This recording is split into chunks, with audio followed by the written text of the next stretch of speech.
Hi, everyone. Thank you so much for joining us again for part 2 of our webinar series.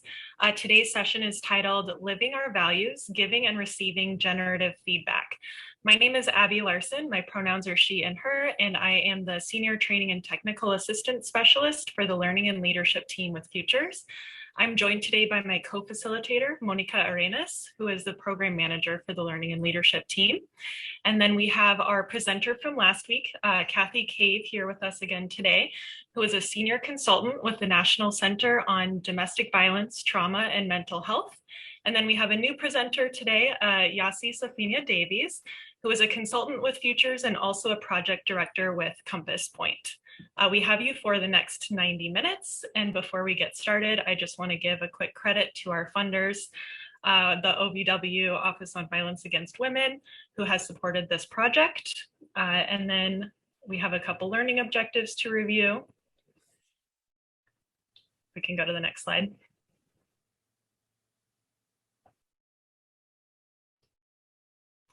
Next slide, please. Are you not seeing my next slide, Abby? No. Oh, interesting. I'm sorry, I advanced it, but sorry, are you still seeing the first slide? Now it's back to the first, so we'll go to slide 3. Gotcha. Thank you. Great. Thanks. Okay, so as a result of this presentation, we're hoping that you'll be better able to, 1, identify elements of your organizational values regarding feedback, 2, examine some personal reactions to giving and receiving feedback and practice skills to regulate your response and promote ongoing communication. And then finally, identify strategies for reflective practice to promote staff development. Next slide. And then just one more quick note, just some of you may choose to share some personal experiences in the chat, and we definitely encourage that. We just also want you to be mindful that we cannot guarantee confidentiality in this context. So please just remove any personally identifying information when you're sharing. And with that, I will turn it over to our first presenter, Yasi. Thank you so much, and hello. It's really good to be in this moment with you all. I find it so humbling and beautiful how we strive to continue to be connected in all kinds of creative ways despite the continuously changing conditions we're facing of the global pandemic. So thank you for connecting today. And before I go into a bit about me, I'd also like to take a moment to acknowledge that the gender justice movement has lost a great among greats this week in the passing of Bell Hooks. Her work has been pivotal in calling out the necessity of centering people most marginalized by systems of domination, and really why in order to achieve human liberation, we have got to acknowledge the intersections of social classifications and how those relate to oppression. We just have so much more to learn from her wise words, so may she rest in power and peace. And lastly, I just wanted to thank Abby and Monica from Futures. I'm so thankful for this opportunity to be a part of your journey today. Okay, so to dive into our content today, I'm going to share a little bit about my own leadership journey in the gender justice field. And while it's not where my life began, I know that I'm standing here today because I am a survivor of a violent relationship that began the summer before my sophomore year of high school and finally ended just months before I turned 20. In the years to follow, I completed university, I lived abroad, I got married, I worked with various kinds of healers, and eventually I pursued my doctorate in psychology with a particular interest in trauma. My lived experience and my education, those things combined led me to the doorsteps of a domestic violence agency where I began to provide mental health consultation for the primary service staff and was later invited to become a facilitator. And then a few years later, I was hired as the director of prevention and clinical services. And then after all that, about a year after that, I became the executive director. So that's a little bit about that piece of me and what brings me to stand here today. One of the conditions that I found the most surprising and troublesome about the organization was the lack of a comprehensive supervision structure. survivor-seeking organizations are places where people receiving services have experienced multi-generational, community, and interpersonal violence. And they're a place where people experience poverty, racism, being unhoused, homophobia, disability. And they're a place where most people in society, and I'm sure you've heard something akin to this, would say, your work must be so hard, and I don't know if I could do that work. So I just couldn't understand how was it that here we were, people committing our lives either through administrative roles or programmatic roles to serve individuals who'd experienced this kind of harm, and yet those people doing those services weren't receiving consistent and competent support themselves. And particularly, this was concerning to me because some of the staff had lived experiences very similar to the community we served. So realizing all this, it just became my mission to foster a culture where every staff person was engaged in supervision. It wasn't about measuring output and productivity. It was really about community wellness. I was firmly convinced that the people we served had the greatest chance of transformation and growth if the people who made up the organization were thriving, and that if the staff were thriving, that the organization would flourish. So again, I mention this because how organizations define their purpose of supervision can be the beacon for how it's structured and how it's operationalized. In order to create the system, I really leaned on utilizing collaborative development. So this was done by asking folks from throughout the organization to help shape the structure and purpose. And in particular, it became clear for us that the rhythm of supervision was uniquely determined by the nature of the working relationship and the needs of both parties. And staff wanted a supervision space that really was about co-constructing goals, and where the development of a healthy relationship meant being able to give and receive affirming and growth feedback. So again, this was where we went, and the journey we went on was entirely co-constructed and done by asking folks from all levels of the organization to be involved in those conversations. And it really took some time to implement the system universally. It did not change overnight, right? Seasoned folks had some resistance to change. Most people have resistance to change. Some folks needed repetitive sessions to learn how to use the tools that were created.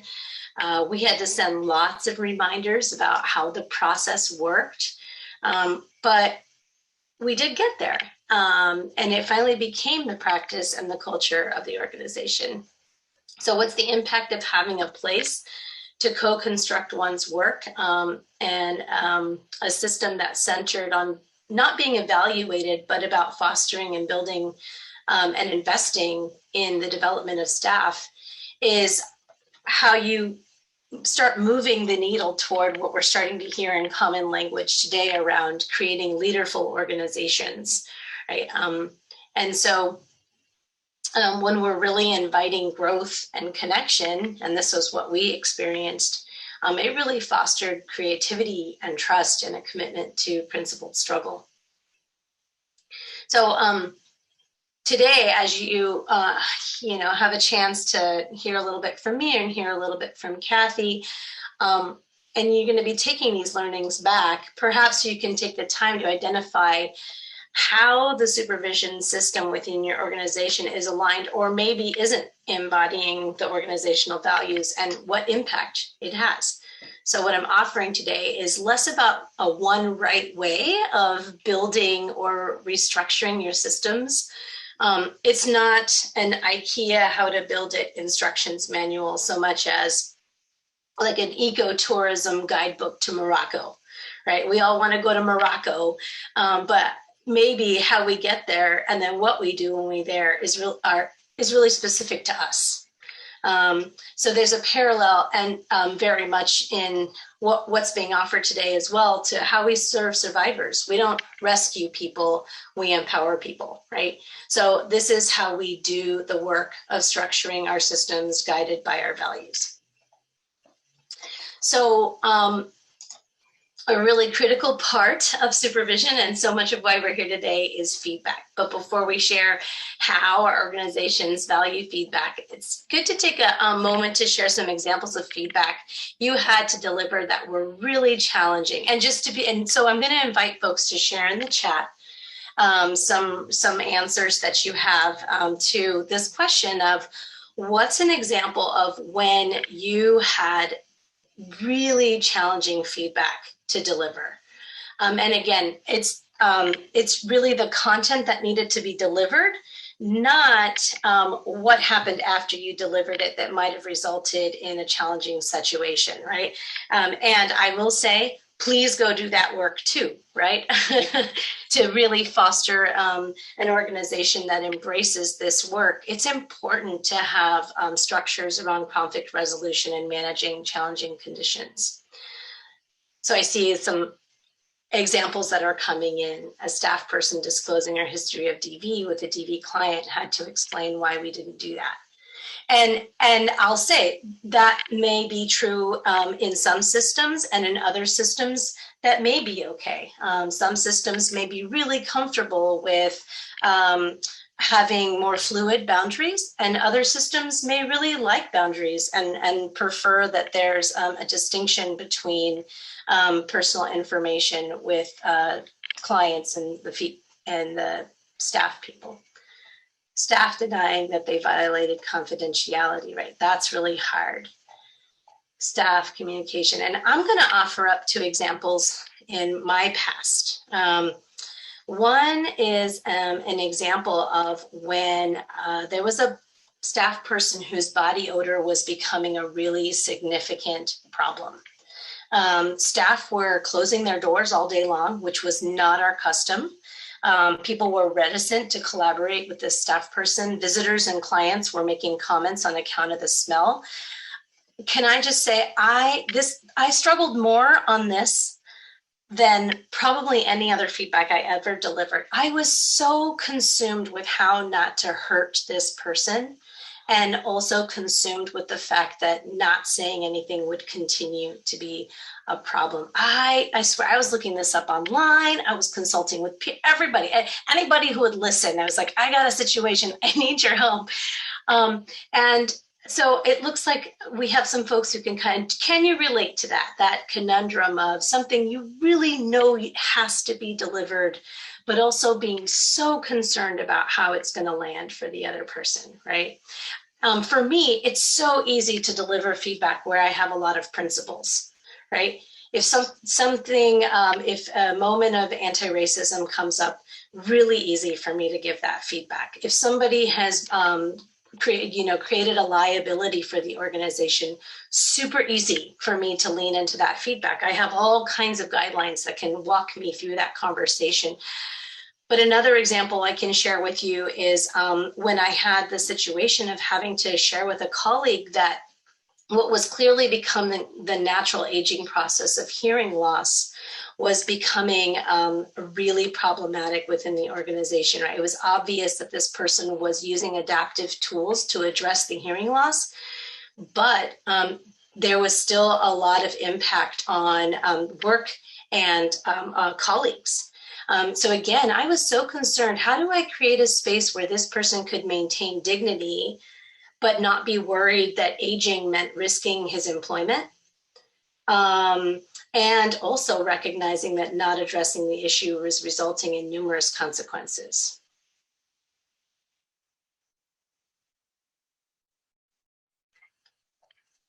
Yeah, I'm just reading the comments here, and I really appreciate what folks are offering. Sometimes Something that looks very personal is more difficult for me to share or give feedback. Performance seems a lot less difficult to share. Yeah, I can really resonate with that, Diana. Yeah, performance, that's easy for me, but when it's on the personal, there's so much more to hold, right? And so I'm mentioning this and I'm highlighting this because I don't want to give the impression that all feedback becomes easy to give just with practice alone, right? But really that there will be those times when what needs to be said is going to be hard.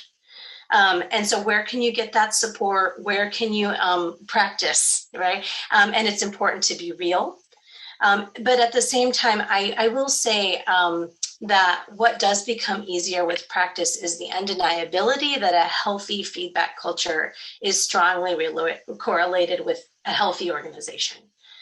Yes, Michelle, very true. Other people's cultures and practices really being conscientious. And of course, we can't know every single culture. We can't know everything about how people, and this is why it's so important for us to carry on conversations around how we want to step in to feedback with one another. Yeah, thank you for that. And thanks again for all the shares. They really continue to help us deepen our learning with one another when we can hear examples from each other. So when you're answering these questions through an evaluation lens, right? Like we want to take a look at what is our organizational value regarding feedback. And we want to kind of identify how our organizations value it. We offered some self-reflection pre-work questions to help guide this examination. And so we're going to, again, invite your virtual voices into this space by asking you to share your reflections in the chat. And if you weren't able to find the time, you know, if you've got a life like mine and it's 24 hours is still just not enough time in the day, we still welcome your reflections in these questions. So here's what we're answering, right?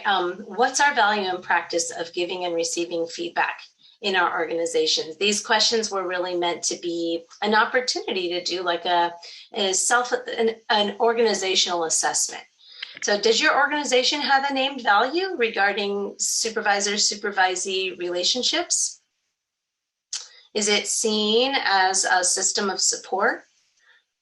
And I'd love it if folks can drop into the chat your answers to the first question, right? So is it seen as is it a system of support? Is it a system about holding people accountable and assessing their value to the business? Is it primarily a space for corrective action? Is it a place where we're discussing work? Is it a creative space? Does everyone have a supervisor? The ED, volunteers, what about board members? As a supervisor, how do you welcome growth feedback, right? So what is really the value and the practice within your organization, and where are there gaps in that? Where can you see even more? Yes, Becca, that's real, right? So much of our practice comes from something we've seen modeled before, something very healthy, or maybe something unhealthy, right? For me, I think about Mr. Burns, right? That might have been one of my early introductions through media of what is a supervisor, right? Like a crotchety person who is constantly frightening you. Or maybe we learn what that looks like through our family structures and our early life experiences within our homes.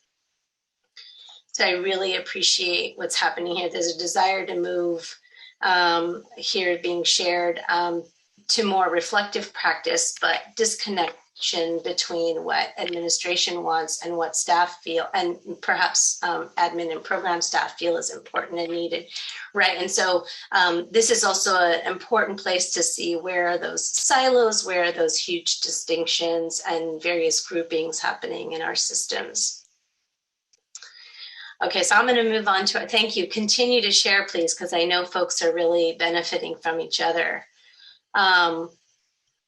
And so our next question is, how do we value the relationship? right? So do supervisors and supervisees start the relationship by discussing how they give and receive feedback?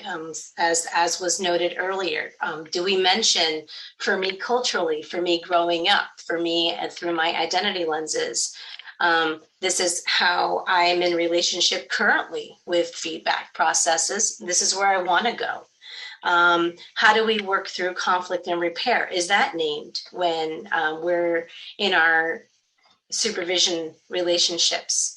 And do we co-construct what we want the space to be with one another? So let's see some answers to those questions dropping in. How do we value the supervisor-supervisee relationship?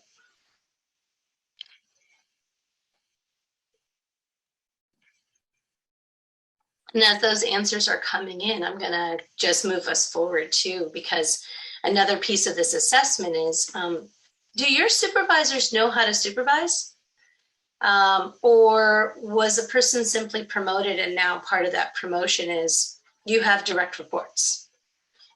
Do supervisors go through a power analysis? Do they go through any kind of unconscious bias training? Is there technical support and capacity building skills that are invested in by the organization? And so when we put someone in such a pivotal role with so many moving pieces and that holds so much, I mean, in many ways, the supervisory context is where so many staff are launching and or accessing the internal systems of the organization, as well as launching and accessing their own growth and development. And so if we don't even provide supervisors with a way to learn how to be supervisors, what impact is that happening in our organization? So again, these are questions that we offer as a way to check where we are so that we know where we want to go, right? I want to invite folks to continue to bring in your answers because, okay, so here we go. If I'm going to read this one, I was hired for a supervisory role based on past experience at previous org and was promoted and not trained. And now I'm receiving some training opportunities. Awesome. So glad to hear it. And I hope we continue, right? I don't care if you've been a supervisor for 20 years. The people you are supervising change, the community changes, the needs of the organization changes, and so we should continue to be growing in our supervision skills. Okay, so here's a list of things to think about again as we continue to do our sort of internal assessment. What might be impacting the feedback culture in our organization, right? So again, questions to explore. How are extractive capitalism, white supremacy, patriarchy, ageism, anti-Blackness, power over hierarchical structures, how are all of these domineering systems impacting the way that we are comfortable with giving as well as comfortable receiving feedback, right? So what is going on? What is standing in the way? If salary raises are based on going above and beyond versus meeting expectations, then getting feedback can be internalized as, oh my God, I'm failing, which means now my financial health might be on the line, right? This could be an existential crisis for somebody when they're being told that they have room to grow. So if my salary is based on that, I'm going to be terrified to hear that I'm not meeting expectations. And, you know, again, I'm going to name again that most organizations really lack a clear and explicit process for addressing conflict. But if they do, it's usually by leaning it into the power over hierarchical structures and not structures that are based on unbiased processes. So what is the structure in your organization for, and again, not just conflict ending, but conflict resolution, true resolution and moving on, right? What are the practices in our organizations? And, people who might be in positions where they're expected to support a conflict process might not have any training or skill, as we're seeing in the chat from so many of our peers right now. I'm in this role, didn't get any training. People in the organization are promoted, no training there. So this is really consequential because it could be the very reason that conflicts aren't even processed in the first place. It could be why we lose really great staff, why we have turnover. It could be how silos erupt, and so on and so on and so on, right? So many things for us to kind of do before we even think about what's our process look like. And then how can we give feedback if we don't set expectations, right? This is the key to the feedback loop, because we can't assume that staff know what's expected of them. You can't give feedback without that, because it's a setup for failure, right? And so how is expectation setting also practiced within our organization? Are things really explicit? Do we have really great language around HR components of onboarding? We have really great language around grant reporting or cost allocation. We know how to do a Giving Tuesday campaign. So if we were to bring a new person onto that team, we could set expectations really clearly. And we've got facilitating support groups down pat, right? And so we can tell a new person who's joining that process in our organization the expectations of how we do that in our organization. And for sure, there are gaps in expectation setting, right? For sure, it's inevitable. It's easy to overlook, maybe in a new project, having a discussion around expectations. It's not something to criticize, but something to acknowledge, right? And then there are other critical pieces that have to be made clear, is that when you are setting expectations, does the person need anything in order to meet the expectation? Is there a chance to shadow, a chance for training? Is there a growth plan to get there? Or is it grounded in values and purpose, right? So again, questions to ask. Can it be hard for someone to say, I don't know how I can possibly meet that expectation when I have so many other things on my plate? Does your organization allow people to say that? Does your organization allow people to say, I don't know how to do what you're asking of me? And even more so, is your organization a place where it's safe to say, I really don't want to do that? I don't even want to do what you're asking of me. Like, that sounds so unappealing, right?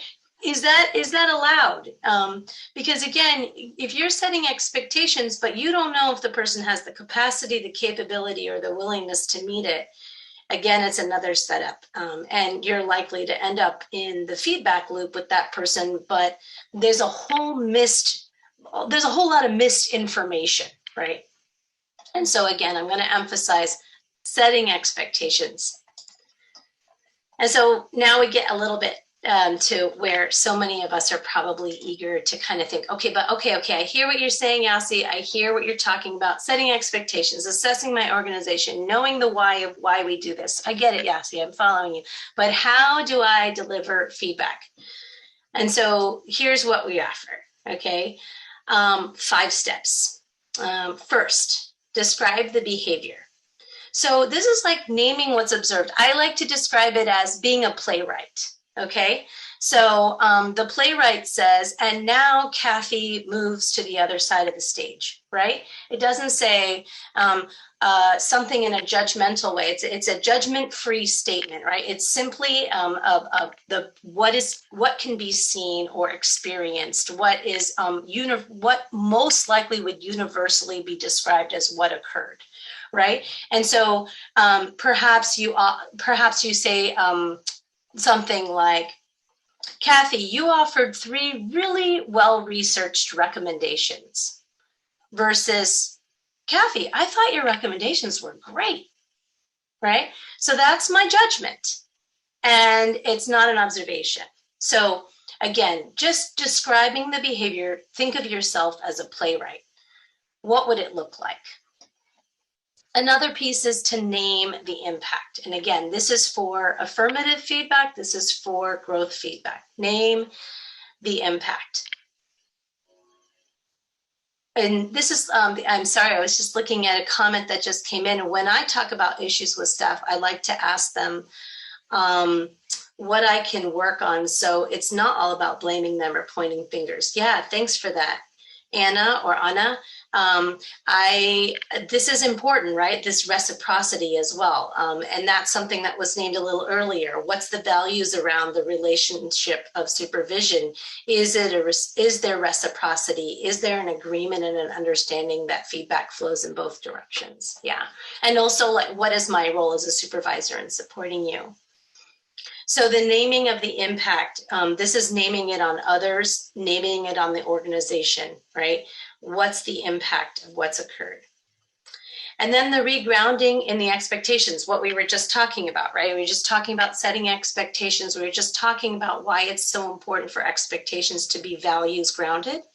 It's a really easy sell, if you will. Not that we're salespeople, but it's so much easier to do my work when I understand the purpose and the why of my work, right?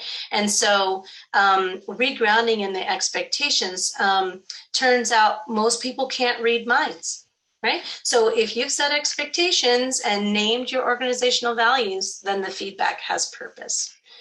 And then finally, the request for the future. And this might be a request for someone to stop, right? A request for someone to start, or a request for someone to continue. And this is where it's explicit what needs to, be changed or maintained. And it's important to reassess if there's a need or benefit for additional resources. Again, while this isn't named in the steps, I really, really think that the step that's not explicitly said here, but that I would always add, is the conversation should always, in my opinion, move toward, so what do we do to get there? And that it be a co-construction, kind of like what Anna is naming here too. What can I do? What do you need? Thanks. So, here's what happens with giving feedback, right? Does the person understand? And the way to know that is to ask. And this really is about the staff person naming. Do you understand what's expected? Do you want to do what's expected?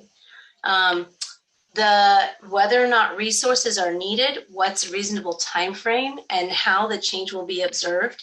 These are co-construction spaces. You and the person you supervise really have an opportunity to define what this can look like, okay? So it's example time. I love examples. I don't know about you, but I love a good example. So lots of folks kind of really prefer to have a sense of, so what does this look like and how does it sound? And I'm going to invite Abby to come in and read. This is an example of a communication between a manager and a primary service staff person. Hello. Okay, so Monica is going to paste this in the chat for you as well, so you can see the steps of the feedback as I go along. Lynn, there's something we really need to discuss. For the last 3 months, your service documentation has been submitted late, sometimes up to 2 weeks from the date of service. There are 2 critical impacts this has. The first is that the longer the span of time between date of service and documentation, the greater the likelihood of missing details. As we've discussed, accurate documentation gives us the whole picture of staff capacity, client needs, and organizational needs. Another impact of late documentation is that staff who do funder reporting have to spend their time tracking data. This is not their role, and it leaves the impression with administrative staff that their time and work is less valued in the organization than the work of program staff. The expectation is that documentation is completed within 1 working day from the date of service. And consciousness, as you know, is one of our org values. And that means that are perceptive and thoughtful about our relationships and impact on one another. So here's what needs to be improved. Your documentation needs to be submitted on time. Let's come up with ways together that can help you meet this expectation. Also, let's think about how you can have accountability conversations with the admin staff so that you can repair those relationships.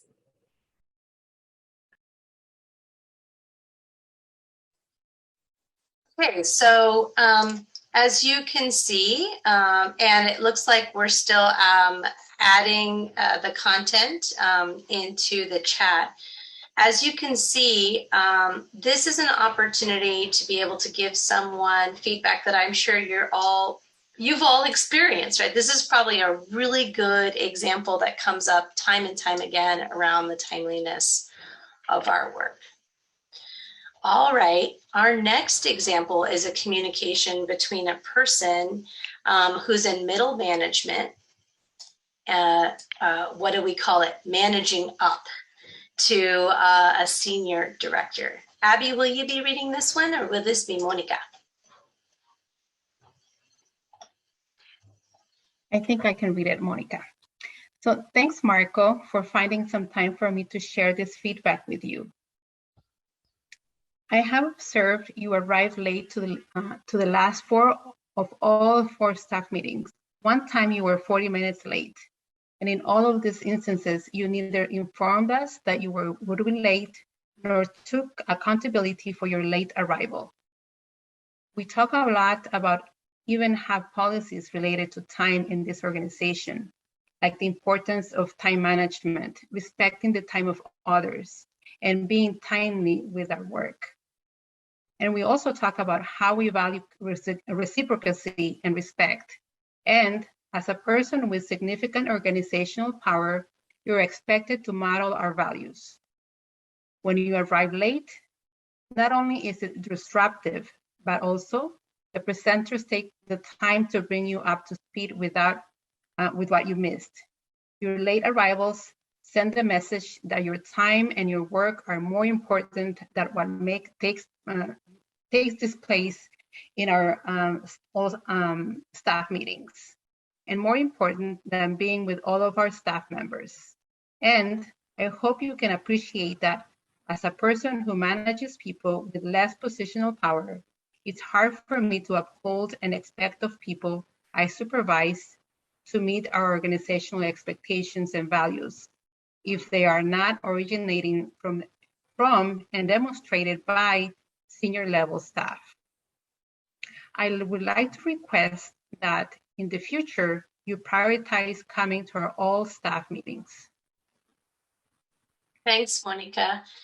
And so I want to acknowledge first that managing up can feel really risky. It can be really tricky.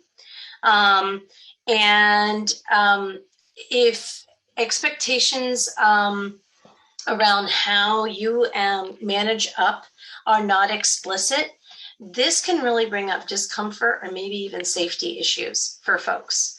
So I just want to name that what we offered here language-wise, that may not be how you would say it, right? You might end, instead of with a directive statement at the end, you might say, can I request that in the future you prioritize coming to our staff meetings? Right? Rather than saying you neither, told anybody you were coming and, you didn't take any accountability, you might change that language to something like, you were late and we didn't know, So I want to acknowledge that what you see in the language here, it may not be how you say it, but there are ways for you to lean into knowing what's the nature of your relationship, what's the nature of the social privilege that's coming up, or any other things that might be in, what's the nature of power dynamics within the organization that might impact how you would deliver feedback like this, but also to really acknowledge that as a middle manager, when a senior director isn't modeling what the organization espouses, it has a direct impact on your ability to support the people you're expected to support, right? So you have a reasonable feedback, reasonable feedback to deliver. And so to really step into that confidence and really know that being able to say this doesn't just, it's about helping the whole organization. And again, I want to acknowledge that's not easy to do. So get your support, get your support, find your people, and make sure you have opportunities to be able to practice this.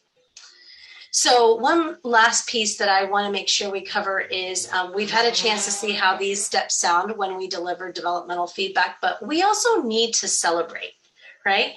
And why is that?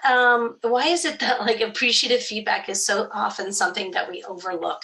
And when it's done, is it really done meaningfully? How do we really recognize people doing their work well? And again, not just rewarding it, going above and beyond. People who work the 60-hour work week being the only ones who are recognized.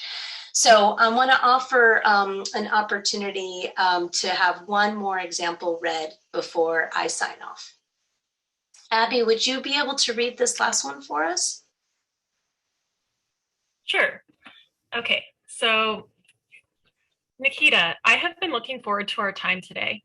Last week, I saw how much time and commitment you put into supporting the Roberts family. You took the time to really hear the many complicated challenges that the family is facing. You consulted with your peers to learn about resources. You were advocating with so many community partners on the family's behalf. You made sure that they had food to eat, and you made sure they left with all kinds of living essentials. Your compassionate engagement really warmed my heart. The children walked out high-fiving staff, and the mother appeared more assured. Your peers were eager to help you out and really work as a team to support this family. I even saw you and other staff hugging when the family left. And the community partners were willing to thought partner with you to get this family the support they needed.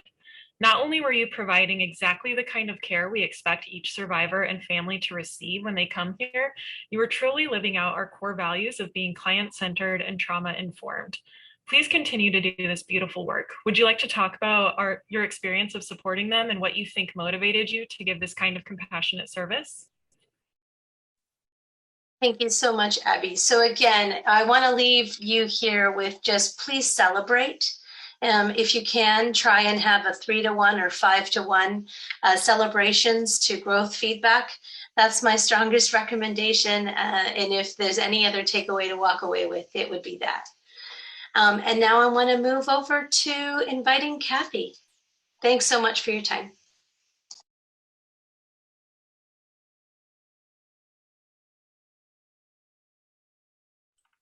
Thank you so much. We're just switching out the slides.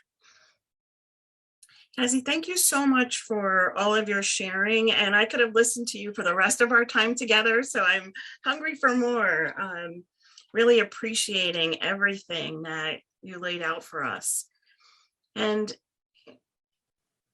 I was part of in our last webinar, we talked a lot about what is leadership, what is supervision, how do these pieces all fit together? And this quote, I found it about a year or so ago, and it just stays with me, that leadership is not a person or a position. It's a complex moral relationship between people based on trust, obligation, commitment, emotion, and a shared vision of the good. And so much of what you were sharing really speaks to that, where we need to make sure that our expectations are clear, that we actually have an environment that we create for learning and growing together. And it's so at the core of everything we do. Next slide, please. And the other thing I wanted to make sure that we do today is just kind of talk about the ingredients of effective supervisory relationships. So I won't spend a lot of time here because we did talk about them in our first webinar, but this slide and the next really do name a lot of what Yazzie was talking about in terms of we need to have a values base, and not just that our values are posted on the wall or they're in our program materials, they're printed. I worked in an organization where we had banners that were 6 feet high that posted all of the organizational values. And when you listened really closely, there were times when you could actually hear when someone was giving feedback or getting feedback, you could hear the link back to the values. So if we're thinking about community and families and connecting them and making sure that everything we do is survivor defined, that even as staff were talking to each other, you could hear those values come up in conversation. You could hear it in the way that supervision happened, that there was a structure, that people were honored because they were here and doing this work and treated with dignity and respect. And then there were times when you listen to feedback, and it felt like we worked in a different organization where the criticism was so frequent and the praise was so few. And I love something that I've always kind of held on to as a practice in my own work is 3 to 1. So I love that you mentioned that in terms of you give 3 times as much praise as you do criticism. And so it's just something that you're paying attention to, and to notice that if you are talking with staff as a supervisor and all your conversations about where they need to grow, that should have some alarm bells clanging in your self-awareness that there's stuff you're missing, that people do come to work and they do have ethics and they do have strengths. And we have to cultivate this sense of collaborative problem solving and having clear expectations that this is work for us to do together. And sometimes, folks have talked a lot about and asked a lot of questions around, but I'm that manager in the middle, right? How do I both support staff, direct staff, guide staff? So we had a conversation that supervision is education, administration, and support. And so how do we do all of those things with staff that we're supervising and supporting at the same time? We're able to look at our leaders in our organization, our other colleagues who are in leadership roles, and be able to say, can I give you some feedback as well about what's working and what's not? And that can be an unsafe place. And so that again brings us right back to those organizational values around, are we doing what we said we would do? Do we say what we mean? Do we mean what we say? And if not, that's the general work or the basic work that needs to happen. When we open up conversations for staff where we say, yes, please, give us feedback and tell us, let us know how things are going. And then when they do, they find themselves at risk. It's such a setup. It also sends the message to every other person in the organization that the truth is not spoken here. And so I want us to be aware of that. Next slide, please. So as we take a look at the other values and ingredients of effective supervisory practice, accountable leadership is right there front and center.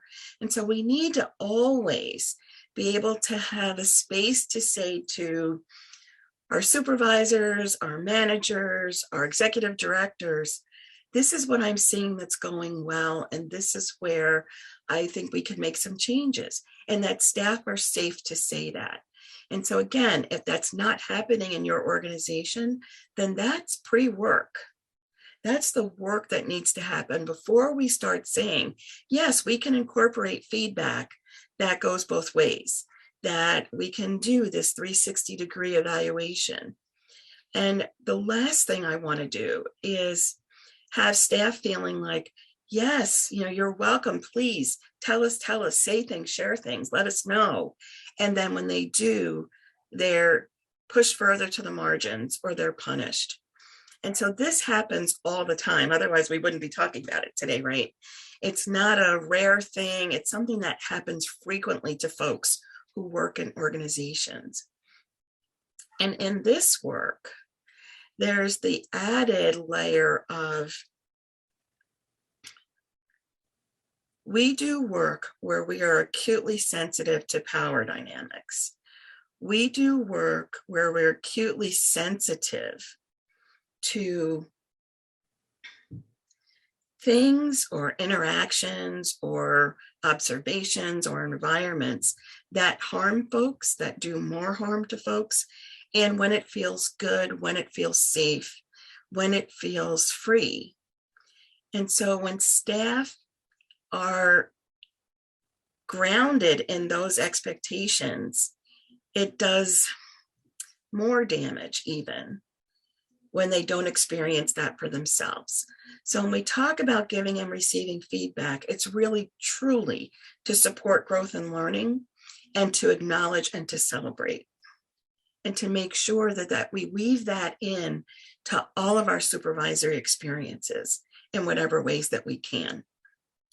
Situational leadership we talked about in our first webinar as a focus for staff development.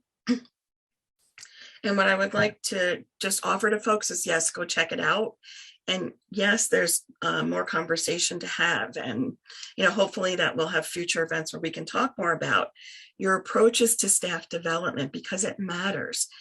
If we can say to someone, these are the strengths you have, and these are the areas I see for growth. And then we open up a conversation where we're actually asking, does this line up with your areas for growth that you see? Because again, primary thing for us in this work is to continue to develop consciousness, continue to develop self-awareness, to continue to cultivate situations where staff are able to look at what they've done, look at where they're going, and to fully understand where their growth areas are. And as a supervisor, something that I've always done in every place I've worked is that every single person, including myself, has some area of growth that I'm working on. We're all working on growing something.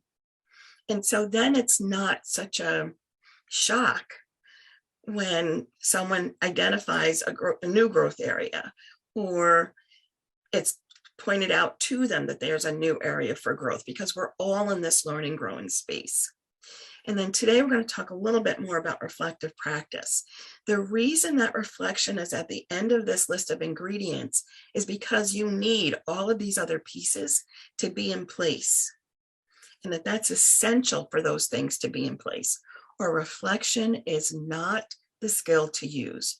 There's all kinds of other things that you can do, but if people are not feeling safe and the environment does not feel trustworthy, if the relationships are based on use of power over, and all the dynamics that Yazzie was mentioning in terms of white supremacy, in terms of, even thinking about, everyone's right to comfort, or to think about, if our leadership role is done in this top-down kind of way, then what I'm looking for is errors. What I'm looking for is mistakes. In this top-down way, I'm not looking for strengths and growth, and I'm not looking for opportunities for development. So your focus is something very different when it's a power-hungry, top-down kind of organization. So things to change. All right, next slide, please. So as last time, I've asked for folks to just have something in mind. So as we're having conversations, you can be thinking about, oh, if we tried this feedback structure, would that have been different? Or if we use reflection, would there have been a different outcome? So what was it? What happened? And to always be thinking about, again, in that learning and growth development kind of way, were there any unconsidered alternatives? So could I do something different? It's that looking inward to say, for myself as a leader, as a supervisor, is there something different that I could have considered and could have done? Next slide, please. So we've talked a lot about feedback today, and I wanted to just add a little bit in terms of kind of honoring, and Yazzie, you did mention it around giving and receiving feedback, that reciprocity is critical for being and creating a learning and growing culture. So in the giving, we always want to be consistent and link the issue or the concern to either a competency, a skill, or a value. So why are we talking about this feedback? If we can't come up with a reason for it, then why are we giving it, right? So know what is behind the feedback. What's the urgency? And if the response is that someone did something that made you angry, that was against a rule that you've created or a way of being where you're comfortable, then that's not good enough. That's not enough. It's not enough of a reason. But if it's about being competent in your work with survivors, if it's about demonstrating a skill that's really important, or if it's about upholding an organizational value in terms of the way we treat each other, that's good reason for feedback. So what's the reason? Why am I doing it? And yes, please focus on one area at a time. So if we've got a laundry list of things that someone's doing wrong, spending that time together is going to be excruciating. It will not be helpful for them.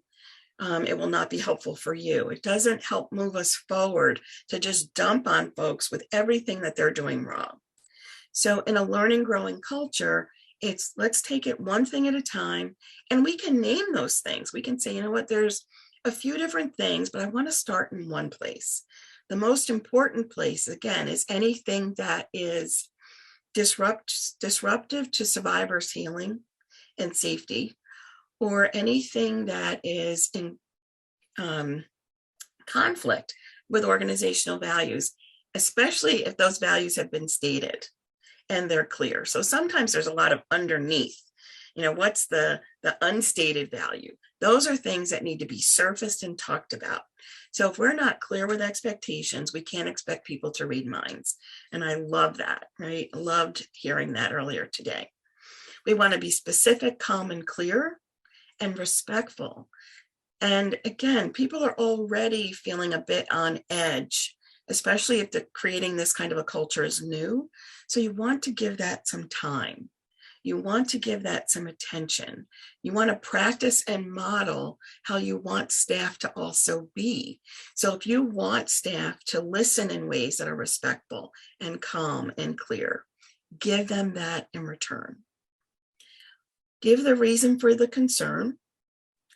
If staff have questions, you want them to bring them. And so in lots of our organizations, again, staff may feel that even though we're saying it's a good place for collaborating and co-creating and working on things together, but there's something that's holding staff back from working in those ways, or feeling comfortable in that collaboration, or believing that that's true, that we really intend to be collaborative in our leadership positions. If folks don't feel it, they won't walk through that door in that way. So we have to model it. We have to reassure folks. I love the scenarios that were presented earlier. Those are great examples for how to have conversations. So find language and make it your own, but you want to make sure that staff really feel and know that they can ask questions, that this is a space for that exploration. When staff have listened, when staff have committed to considering what you've offered in your feedback, make sure you express appreciation for that.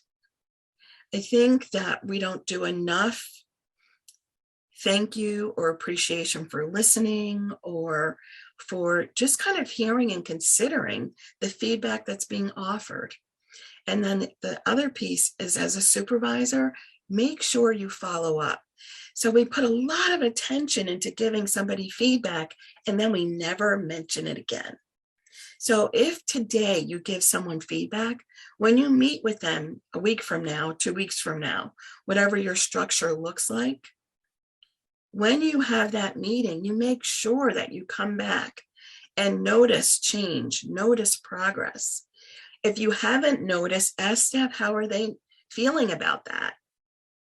And to be honest, as a supervisor, if you got busy and weren't listening or focused on the change that you asked staff to make, name that. Say, you know what, I really want to apologize. I didn't pay attention to that. I know we talked about it, but I will work on noticing. What we notice is much more important than anything else we can do. And then if you notice something, give staff that feedback out loud. So if you see it, you name it.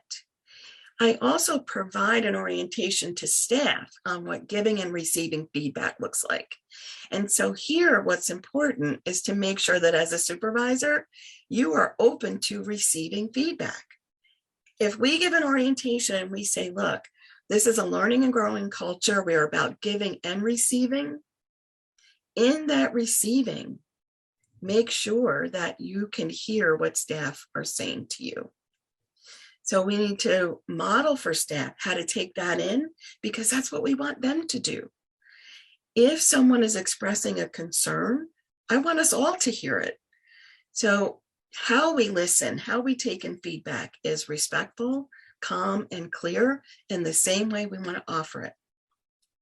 I also think a lot about the importance of not making excuses. There are lots of things that get in the way. So I'm big on explanations. I want to understand.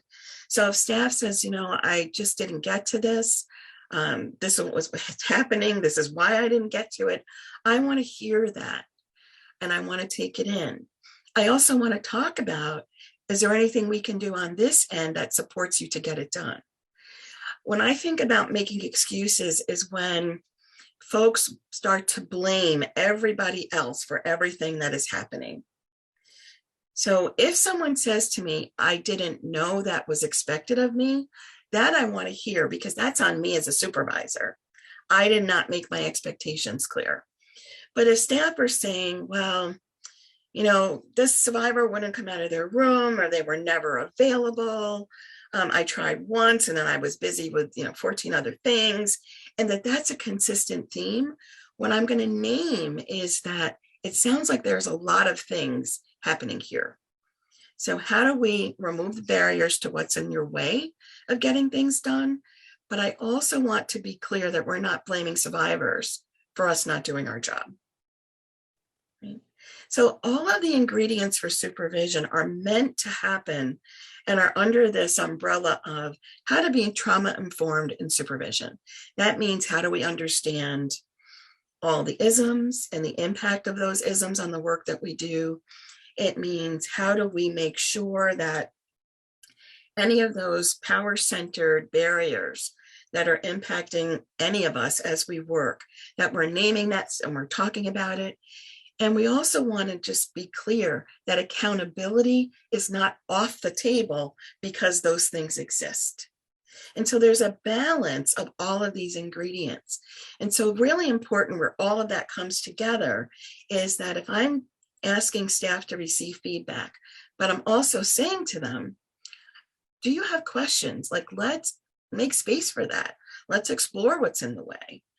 Then that gives us a place where we don't have to blame other people for not doing our jobs, or we don't have to feel debilitated to have to grow in an area. So often there's a polarizing effect that happens sometimes when we start to talk about staff are either doing their jobs or not doing their jobs. When the reality is feedback needs to be task specific, because on any given day, some of us are good at or excellent at some parts of our job. And then there's other parts of our jobs where we're human and we make mistakes, or we forget, or we're tired, or we're oppressed ourselves. Like, there's all kinds of stuff in the mix. So you want to make sure you create this space where people can ask questions. Because they ask questions and we welcome the questions, we start to deepen that feeling of safety that can get created in the supervisory relationship.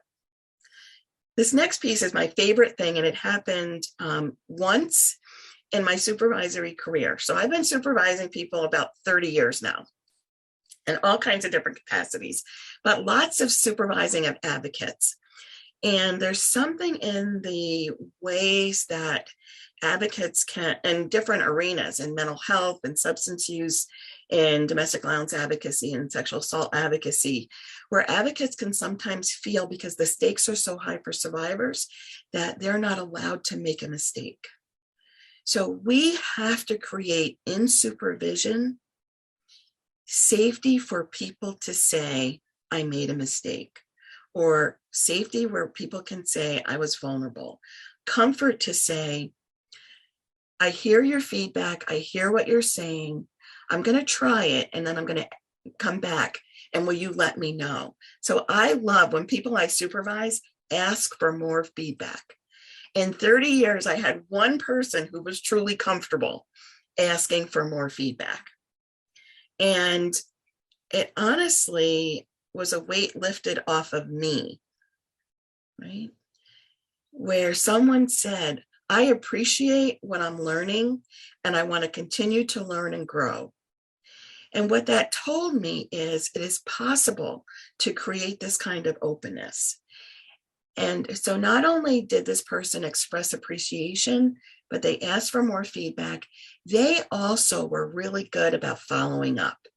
And so this is where it's also important to empower staff to say, you know what, in our conversations together, I know that you will follow up as my supervisor, but I'm also going to follow up.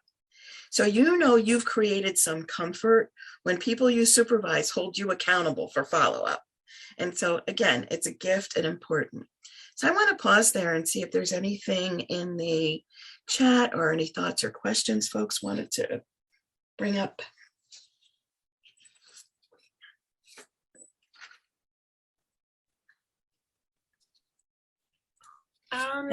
Just want to do a real quick time check too. We've got about 15 minutes. And this question was from earlier, and it may have been answered in some ways, but just in case, it could fit in here, I think. Just recommendations for giving feedback for behaviors that are more subjective. So for example, being disrespectful or rude. And just how, I'm guessing this is asking maybe how to be more specific about that within this framework. Sure. It's to be specific, right? This is the conversation that happened. This is what was said, or I observed this interaction between you and a survivor, you and a colleague. This is something you said to me. I was uncomfortable because, or I felt disrespected because. So as a supervisor, being able to name what you want folks to change. And if you can't name it, you can't expect people to change it. And so there are words that we get really comfortable with. One of my favorite is the word appropriate or inappropriate, right? As a leader, we like to use it, say, oh, that was inappropriate. That word has no meaning when it has no context. So we have to get behaviorally specific and think about it. And I loved, as you were saying, like this playwright perspective, right? It's like you need to be as clear as possible about what you want folks to change. And if someone says something and I'm offended by it, then I need to own my own feeling. This happened and it was upsetting because. This happened because it was offensive because. I felt offended by this. So being very, very specific and clear in that way. I'm going to move forward and talk about reflection. So next slide, please. All right. So the role of reflection is to provide an opportunity for cultivating self-awareness. And often for me, that's very much linked to self-care as well. And that we're talking with folks about what is it that's coming up in their work that needs to be discussed, that needs to change, that we need to fully more explore. So you have a handout that really describes reflection. It's a tip sheet from the National Center on Domestic Violence, Trauma, and Mental Health that really describes some of the pieces. So go ahead to the next slide. Our role is to make sure that we're providing a trustworthy and reliable space. So if you cannot look at your relationship with staff and say, yes, my relationship with this person feels trustworthy to me. And if you haven't had the conversation where staff can say that supervision feels comfortable. Sometimes folks will use the word safe, sometimes not. But what I'm looking for is comfortable and trustworthy. If you don't have that, then we cannot use reflection. It's a requirement. Okay. So again, can you move to the next slide, please?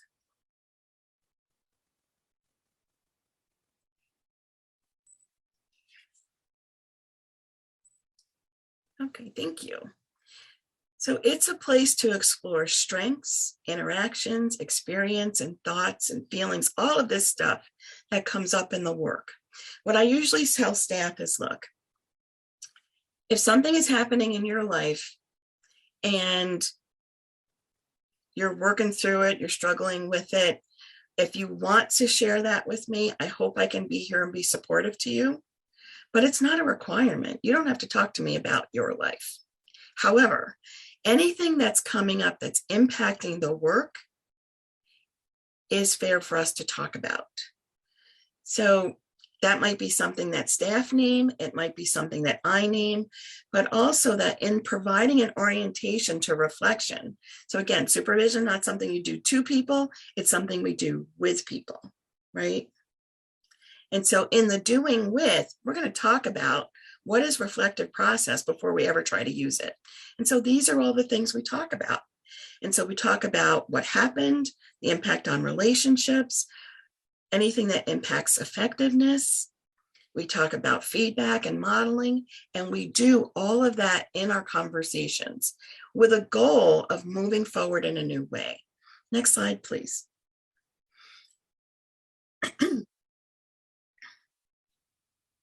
Reflection offers an opportunity to really look at something in a different way. So our whole conversation today and last time, as we start to look at, if you're holding an incident in mind, holding an interaction in mind, you're reflecting on that even as we're talking, right? So reflection is just that.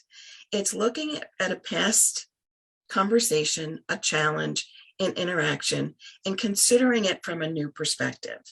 And so because we're talking about it in a collaborative way, just that brings a new perspective. So often advocates are working alone with a survivor that they're supporting, assisting, helping in some way. So if staff don't trust me, if they can't come to me and unpack that, then they may be sitting with some very challenging, very hard, very traumatic experiences with nowhere to take it. So our goal in supervision, if we're saying we're going to be trauma informed, it's looking at all of that and then saying, here's where we unpack it, here's how we unpack it. Next slide, please. So the skills and strategies in reflection are here. And again, you put your own language to it, right? So it's an opportunity to make sure you are focused on the person. You're using attunement and mindfulness. If you are sitting at your desk and your computer screen is up and the person is sitting across from you, but you keep looking at your screen, you're not present, let alone mindful, right? So it's first to be where the person is and be with them wherever they are, not where you wish they were, but truly where they are. And we have to slow things down to be able to talk about whatever it is that's coming up. So you get my undivided attention. This is also the reason why scheduled, structured supervision is super important. If your open door policy is all you have, then people who trust you will walk through it.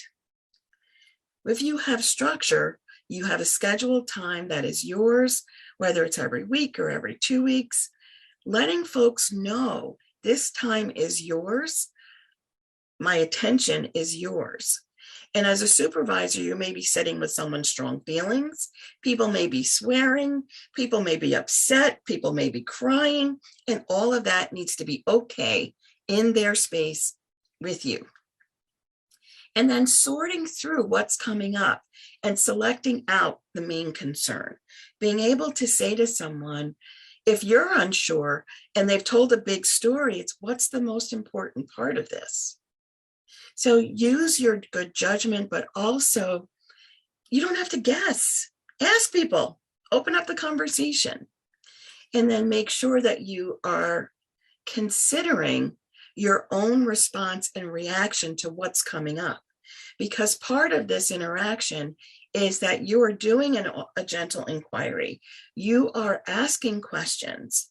You want to make sure that's not kind of a barrage of questions. So settle yourself and make sure you have the time for the exploration that's going to happen.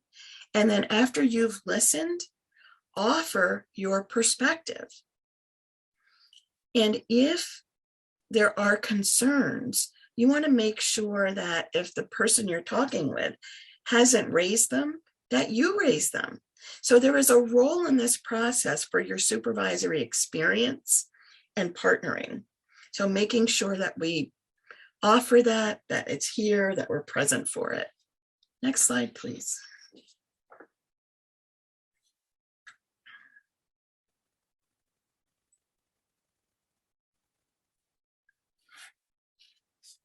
Okay. So this is just one of my favorite quotes, and I wanted to share it. It's from an Ani DeFranco song. I know there is strength in the differences between us. I know there is comfort where we overlap. And it's in that overlap that reflective practice exists. And so you may have noticed, I don't call this reflective supervision, because I think all of the ingredients we've been talking about are supervisory necessities. They're all important. But reflective practice is one of the skills within the supervisory process. It's not everything, and it's not always going to be the thing to use. Next slide, please. So I just want to take you through an example.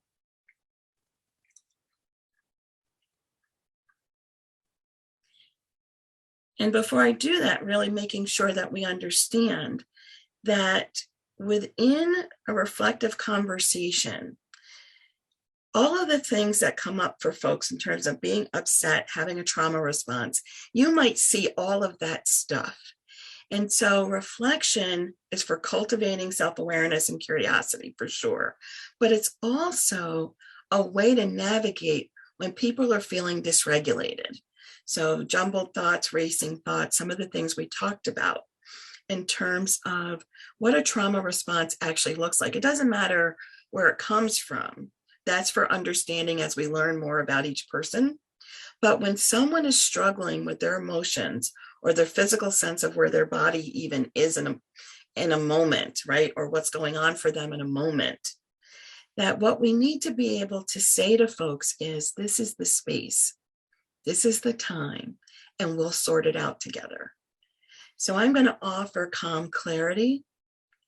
I'm going to offer that I'm going to be managing myself and my emotions and my challenges. I'm going to self-regulate, and that today we're going to co-regulate. That's that reciprocity piece, right? And so sometimes some mind-body things like just taking a deep breath when someone is upset, notice it. You know, if you're meeting in person and someone is crying, give them the tissues, right? It's like, don't ignore what you're seeing, but also notice that the conversation still needs to happen. So you want to take a minute. Maybe somebody needs a moment. You offer the moment, right? Give them what you need, or to give them for them to be able to participate in a conversation. So you know when someone is upset, what's offline is their executive thinking skills. So to move forward and plan, you need those executive thinking skills. So co-regulating, self-regulating, opportunity for calming needs to happen as part of your conversation if the person is upset. Okay, next slide, please. And then this is the structure, right, for reflection. First is what happened. So some people like to talk about their thoughts and some people like to talk about their feelings, but you let folks tell it the way they want to tell it. And if they say, well, I felt, or if they say, I thought, they're giving you the language that they want to work within. So use their language. Some of us are all touchy-feely, guilty as charged. We love to talk about our feelings. Everybody's not in that boat. So go with where people want to go. And after you understand the what happened and explore the thoughts or feelings or both, depending on how people want to talk about it, then is the time for you to give feedback and to offer your perspective. This is where it matters that you have experience that you want to bring to this situation. And then you work together on collaborative problem solving. So let's say a staff person had an upsetting interaction with a survivor. Survivor slammed the door, walked out. Staff are feeling like they don't ever want to work with this person again. So you want to listen to how they talk about it.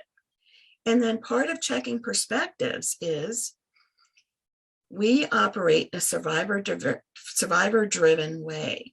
Our values are that we really listen to survivors. So let's think about where this got off track. So link your feedback to a value. You want to make sure that if staff need to shift something. So sometimes when we're talking with someone who's upset with us, we get louder, right? And we tap into power in ways that's not healthy for anybody in that moment. So if we need to give feedback about that as a supervisor, give that feedback. There are other ways to manage. And so an unexplored possibility is you could have both pressed pause. Person you were working with could have said, you know what, I'm going to step away from this. But when they didn't, you could have. That was an option that went unexplored. So you want to talk about that and give that full feedback. And then you want to talk about collaborative problem solving is next time this comes up, what can we do differently? How can we respond to this in a more helpful way? Thanks. And then these are some questions that can help you explore what happened. There are some other things that you can ask about to check perspectives. I love to ask folks, what were you hoping for? What did you notice? Who else was there? What did they notice? And then one of my favorites is, were there any unconsidered resources? Because often in conflict, we get locked in. We get locked into what was the point we were trying to make. We get locked into how are we doing? How are we thinking? What were we feeling? You know, and it's all about us in that moment, right? So when in reflection, we can slow things down and say, now that you have some distance from it, what else could have happened? So we're not, again, saying as a supervisor, do this. What we're saying is, can we do this? What's possible? Okay. Next slide, please. And then some more questions and possibilities and strategies for sharing your perspective as a supervisor. Remember that you do have wisdom and you do have some learning and you do have experience. So even as a new supervisor, the experience you're in is that you are talking with lots of people. So I will often say to staff, I supervise, you know, another person was struggling with something very similar, and one of their solutions included this. So it doesn't always have to be the Kathy show. It hardly ever needs to be the Kathy show, right? But really being able to be a connector of information is vital to that role, especially in reflection. So I want folks to begin to trust me as a leader, but I also want them to trust their colleagues. And anything that's not confidential, we can share and share those situations. And then in staff meeting, also encourage when we have the fuller body of staff, making sure you all connect with each other, because sometimes when someone's struggling, other people have similar struggles. And then partnering for solutions, what can you do differently? And is relational repair needed? And so what I want to say about that is almost always there's some response to that question. Like it's hardly ever where everybody says, no, everything's fine, right? Usually somebody says, I didn't think about it, but I could apologize to the person because I was short-tempered or I was whatever, fill in the blank. Okay. All right, next slide, please. And just a minute around the nuances. If you are doing, there's some disciplinary action, you need to rethink the question around, is reflection the right place? And most frequently, it's not, because there's other dynamics in the mix. So I think conversation for another day, but I want you to also think about that we want people to collaborate for problem solving, but as a supervisor, there are times when you might have to lead, but also encourage staff to think about and reflect on what they could do. And we also need to close with a clear agreement about what our next step is. I like to do follow-up in writing, and I love growth plans because I think it's something that helps everybody. And again, if staff are not safe, that's not the time for reflection. And often when people are facing disciplinary action, they're not safe. So it's just contraindicated there. Okay. All right, next slide. So revisit your situations, really think about what else you could do that you've maybe picked up on today. And I'm going to turn this back over to Yazzie. Thank you so much. I'm not driving the plane here, so if we could go to our final slide, I would be really grateful. And it's just really a summary. I was thinking a lot about the work from Adrienne Marie Brown's Emergent Strategies, where she really leans into the notion of the small is all. So, you know, if the relationship between you and the people you supervise is a healthy one that has rippling effects throughout the organization. And so I just really wanted to highlight that and encourage folks to be able to celebrate where you do have really strong supervisory relationships currently and how you can use that as a way to keep that rippling effect throughout the organization. And so these final points that, you know, as a leader, we are all leaders, right? We're creating these leaderful organizations. How do we create the right environment for staff to thrive? How do we make sure that the style is matching the employee and vice versa? Let's not forget that you have needs as well. And so how is the relationship matching? The style matching the relationship that exists between you and that person. And then finally, to explore practices that build on the strengths for staff so that we're growing, we're powerful, we're healthy, and there's sustainability. Those are just some final points to share. Great. Thanks so much, Yossi and Kathy. This was great. And I'm seeing a lot of hope for future webinars on this same topic in the future. So just letting everyone know that we've heard you and it's possible. It's not planned right now, but just please stay tuned. We've shared the website with you, so just check back regularly and check the mailings. Know that we will be posting all of the handouts from last week and today on the website as well. Please fill out the evaluation for today. It would be very helpful for us. Plus, you can request a certificate of participation if you need one of those, or if you have any lingering questions. I know that we weren't able to get to everyone, so please let us know and we can try to find a way to address those moving forward. If you can go to the next slide. These are just some additional resources that are going to be linked on the slides. So when you have that PDF copy, you can access those. These were curated by both Kathy and Yossi for you all to complement the content they went over today, plus a couple futures ones. And then last slide, please. I just wanted to thank you. Once again, there's the website. You can always reach out to learning@futureswithoutviolence.org and get a hold of Monica or myself for any technical assistance that you may need if you have any general questions or whatever else comes up. So thank you again so much, everyone, for joining us today, and I hope you have a good rest of your day. Thank you, everyone. Take good care. Yeah, thanks.